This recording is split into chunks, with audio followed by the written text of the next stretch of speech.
Welcome to Kenton's videos. Enjoy the video. You start by preparing the watch and your workspace.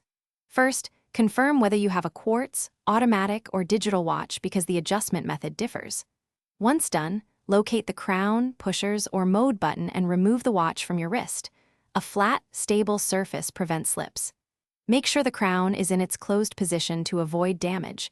Then gently pull the crown to the first detent so you're ready to set date or time depending on the movement.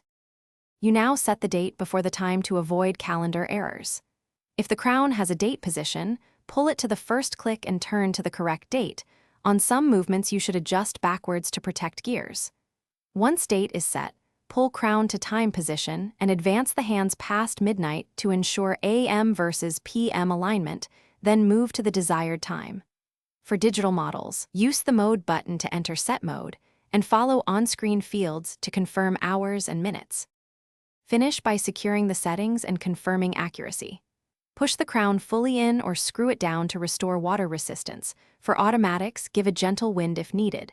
Sync the watch to a reliable reference time and make fine adjustments so seconds and minutes match. If hands seem misaligned or seconds jump, pull the crown to stop seconds, realign hands to 0, then resync and push the crown back in. If problems persist, consult a watchmaker to avoid damaging the movement. Thanks for watching. Consider subscribing if we helped you.